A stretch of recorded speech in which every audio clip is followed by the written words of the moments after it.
fans.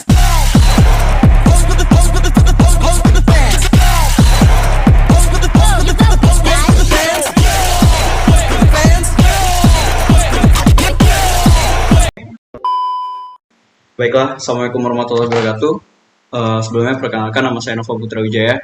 Di sini saya akan membuat sebuah video tutorial dari soal nomor pertama seperti berikut. Ya, tentu langsung saja untuk memulai dalam tutorial ini kita melihat dulu data yang telah kita input. Nah, di sini kita akan membandingkan antara desa A dan desa B menggunakan sampel independent t-test.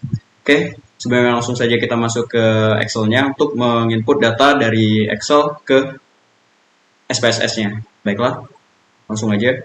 Kita ambil untuk pertama itu dari yang kanan untuk item atau variabelnya. Ini kita langsung aja kita copy. Oke, langsung masuk ke SPSS-nya.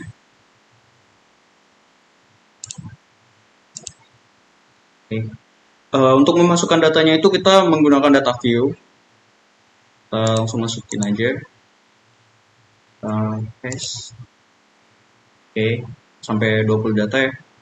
Dan lalu kita ke Excel lagi untuk mengambil data dari desa B. Oke, copy.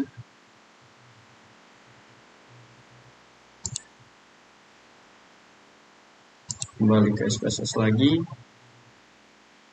Lalu kita letakkan di angka 21 berurutan. Jadi untuk posisinya itu dari 1 terus ke 2 secara berurutan.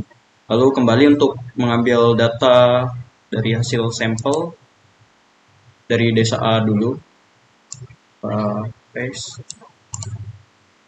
Lalu kita copy. Kita paste.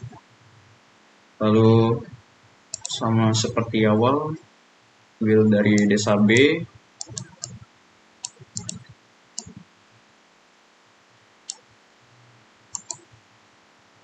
Kita copy lagi.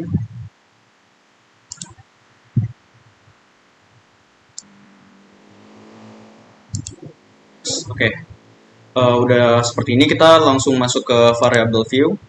Di variable view pertama name kita letakin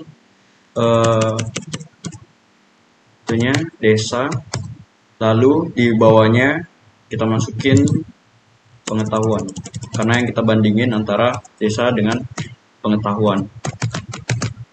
Lalu di labelnya kita masukin untuk desa ini kita masukkan asal desa responden dan juga pengetahuan skor hasil responden. Lalu untuk measure-nya kita ubah, untuk desa tetap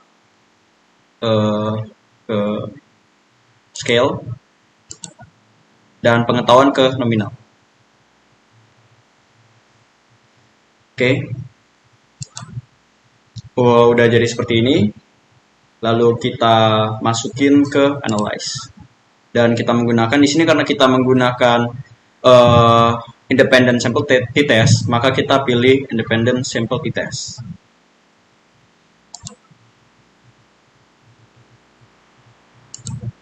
Untuk di asal desa respondennya itu kita masukin ke grouping variable, lalu skor respondennya karena ini bersifat nominal kita masukkan di test variable karena yang kita butuhkan itu adalah hasil dari pengetahuan tersebut.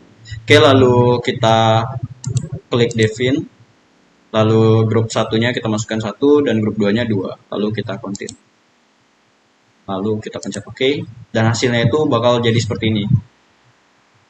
Oke. Ini adalah hasil akhirnya. Dan bagaimana kesimpulannya? Tentunya kita masuk ke sesi kesimpulan. Oke, kita bisa mengambil kesimpulan, yaitu berdasarkan hasil uji independent sample t-test pada skor pengetahuan responden antara desa A dan desa B. Diperoleh nilai rata-rata desa A sebesar 7,80 dengan N sama dengan 20, SD 1,795. Dan desa B sebesar 8,55 dengan N20 dan juga SD 1,572. Sehingga Hasil uji Levin menunjukkan nilai signifikansi 0,432 lebih besar dibanding 0,5, sehingga dapat disimpulkan bahwa variansi kedua kelompok adalah homogen, dan analisis menggunakan asumsi equivariance-nya, yaitu hasil uji T, menunjukkan nilai signifikan, sehingga kita bisa menyimpulkan bahwa 2-tiled atau sama dengan 0,168 lebih besar dibanding 0,05, dengan selisih rata-rata sebesar minus 0,750. Dengan demikian, tidak terdapat perbedaan yang signifikan secara statistik antara skor pengetahuan responden A dan desa B. Artinya, perbedaan nilai rata-rata yang terlihat bersifat tidak bermakna secara statistik. Baiklah, mungkin begitu saja jawaban yang telah kita simpulkan dari soal nomor 1. Terima kasih. Baiklah, perkenalkan nama saya Reva Saja Revelita. Di sini saya akan menjelaskan nomor 2 yang dimana menguji non-parametric test.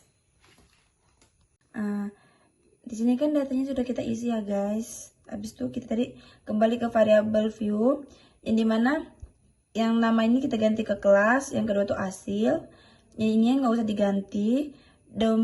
Desimalnya ganti ke 00, labelnya ganti ke tes bahasa Inggris, dan ininya kelas. Ini sudah diganti, kita kembali ke variabel. Terus kita ke analyze. Kita pilih non parametris. Terus kita pilih nih, regency dialog. Habis itu kita pilih nih, 2 independent sample. Nah, di sini kan ada hasil tes bahasa Inggris, kita pindah ke tes variable list di sini. Habis itu kelas hasilnya kita pindah ke sini. Nah, di sini kan sudah kayak gini kan. Terus kita okan. Ini hasilnya. Oke, selesai. Ini saya akan menjelaskan kesimpulan yang dimana berdasarkan hasil uji Mann-Whitney diperoleh nilai sigma 2 Thailand sama dengan 0,0000 yang berarti lebih kecil daripada 0,05. Dengan demikian dapat disimpulkan bahwa terdapat perbedaan antara signifikan antara hasil tes bahasa Inggris mahasiswa sosiologi dan mahasiswa IPOL. Nilai min rank menunjukkan bahwa kelompok sosiologi sama dengan 39,60 memiliki peringkat rata-rata yang lebih tinggi dibandingkan kelompok IPOL 21,40.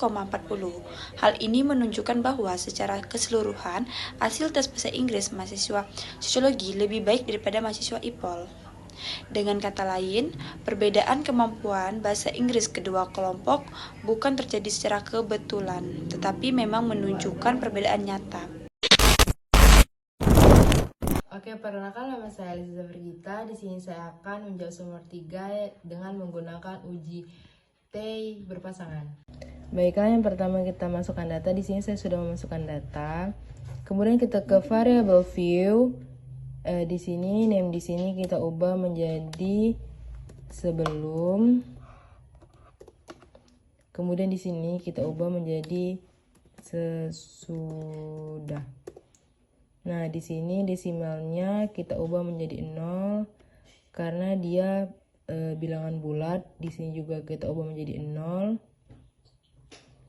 Nah, di label ini kita ubah menjadi motivasi sebelum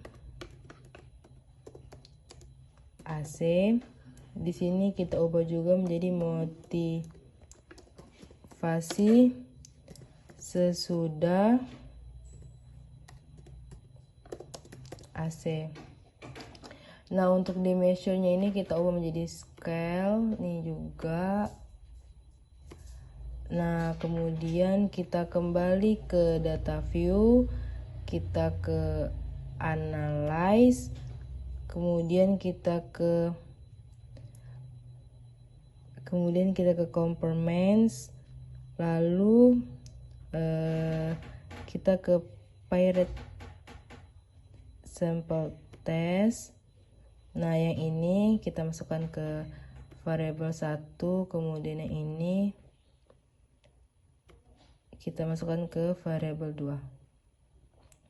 Lalu kita okekan. Tara, inilah hasilnya guys. Ini hasilnya.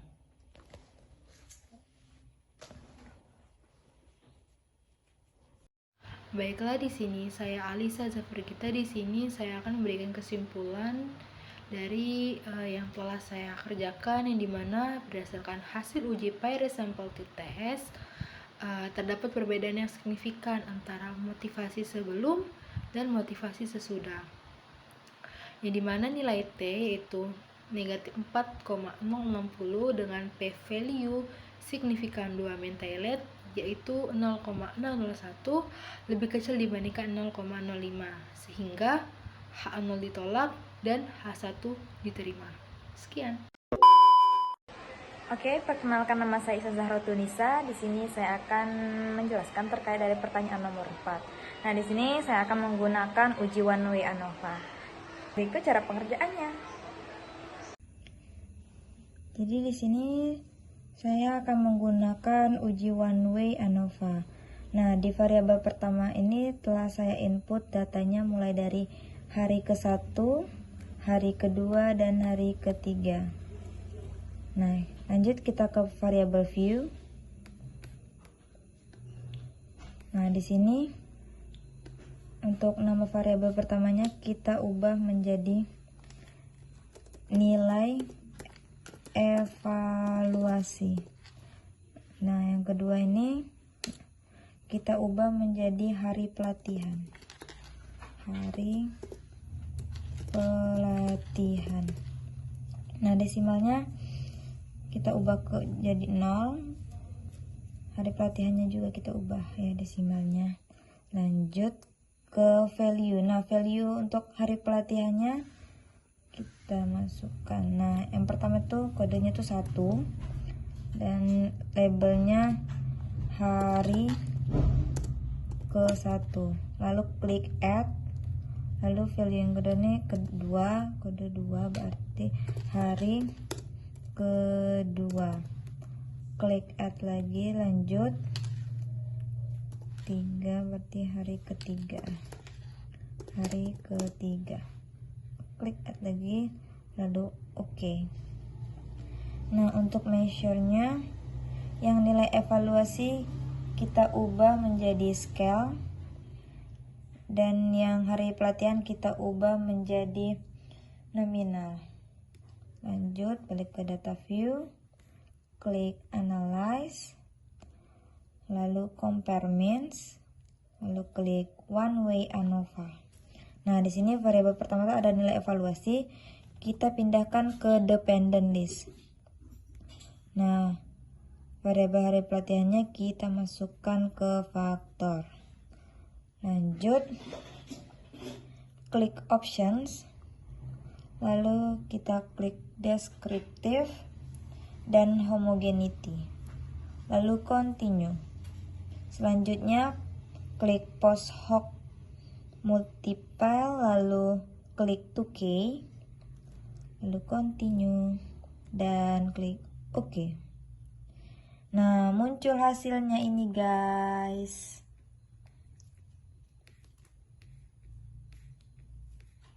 Jadi, berdasarkan hasil uji ANOVA, diperoleh nilai signifikan sebesar 0,097 lebih besar dari 0,05, sehingga dapat disimpulkan bahwa tidak terdapat perbedaan yang signifikan pada nilai evaluasi peserta pelatihan kewirausahaan selama 3 hari pelatihan.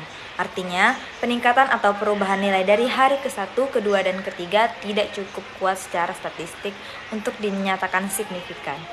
Baik, terima kasih. A few moments later. Perkenalkan, saya Amanda Nesta. Di sini saya akan mengerjakan soal nomor 5. Nah, soal nomor 5 ini akan dikerjakan dengan menggunakan SPSS, yaitu uji MC-NIMER test. Oke, di sini pertama-tama kita masukkan dulu data-datanya. Ini sudah saya masukkan. Yang pertama itu ada data sebelum, dan yang ini data sesudah. Ini di data view ya guys. Terus kita ke variabel view. Di sini kita ubah namanya menjadi sebelum. Dan yang bawah sesudah. Ini kita ubah desimalnya jadi 0. Ini juga 0. Lalu kita ubah ini menjadi nominal.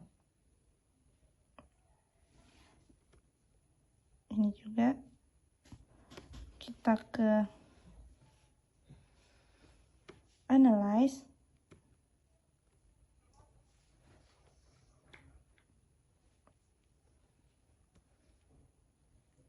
Dan non-parametric test.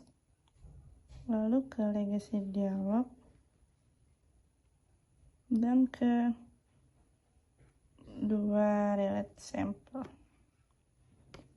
Ini kita masukkan ke sini. Dan yang sesudah ke sini. Kita klik MC Nimar. Oke. Ini hasilnya guys. Nih. Ini ya guys. Nah, dari hasil ini kita bisa melihat exit 2 tiletnya itu ada 0,04.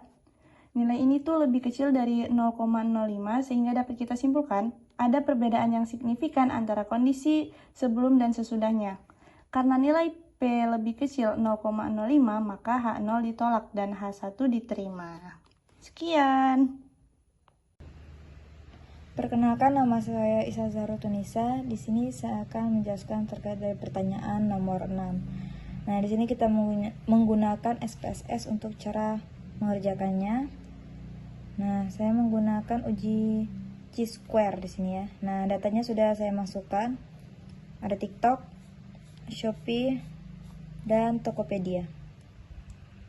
Lanjut kita ke variable view. Nah, untuk nama di variabel pertama ini kita ganti menjadi aplikasi. Nah, untuk desimalnya kita ubah ke 0. Labelnya to aplikasi online. Nah, value untuk aplikasi ini kode kita kasih tidak pengguna. Klik add, value-nya 1, berarti label itu pengguna. Oke, klik add lagi lalu klik OK. Nah, di sini measure-nya kita ubah, yang aplikasi ya kita ubah. Nah, jadi nominal. Lanjut ke data view.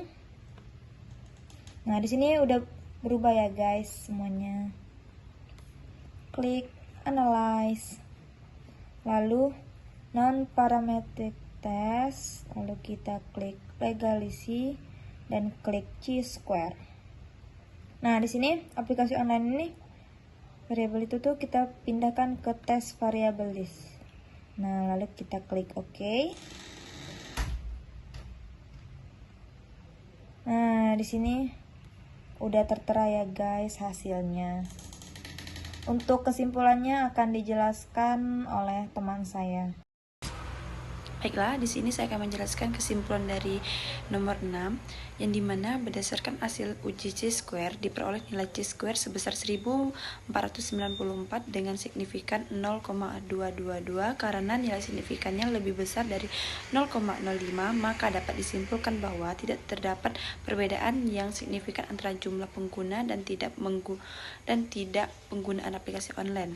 Artinya, penggunaan aplikasi online pada responden dapat diteliti ini terjadi secara wajar dan tidak menunjukkan kecenderungan khusus yang berbeda dari nilai harapan statistik. Halo, assalamualaikum. Saya Alisa Zafirgita. Di sini saya akan menjawab pertanyaan soal nomor 7 yang menggunakan Chi-square. Baiklah, di sini saya telah memasukkan data sebanyak 400. Ini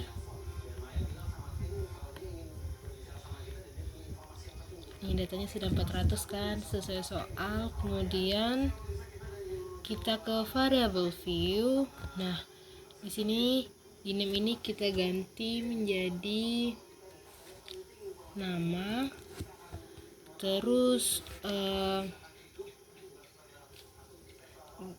untuk labelnya kita ganti ganti menjadi nama calon bupati.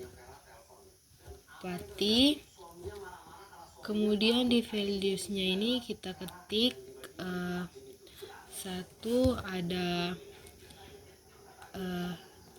Tarmizi, kita add-kan. Kemudian 2 ada Junaidi, kita add-kan. Dan kemudian yang ketiga ada Herman, add-kan. Keempat ada Yusroni, kita add-kan lagi. Dan yang terakhir ada ini 5 di sini kan kita add-kan, lalu kita oke. Kemudian measure-nya kita nominal, di sini sudah saya ganti menjadi nominal ya. Kemudian kita kembali ke data view. Di sini sudah berubah ya nama-namanya. Nih. Kemudian kita ke analyze. Kita pergi ke non-parametric test, kemudian kita ke legasi dialogs, ke G-square. Ini kita pindahkan ke test variable list. Kemudian kita oke kan. Nah, ini hasilnya teman-teman. Kemudian untuk kesimpulannya bakal disampaikan oleh rekan saya yaitu Amanda. Perkenalkan, nama saya Amanda Nesta. Di sini saya akan menjelaskan kesimpulan nomor 7. Nah, nomor 7 ini menggunakan uji chi-square sesuai dengan yang sudah ada di soal. Nah, untuk kesimpulannya itu, karena asimsik lebih kecil dari 0,05, maka terdapat perbedaan jumlah suara yang signifikan yang diperoleh dari 5 calon bupati Kabupaten Bangka dalam Pilkada 2024.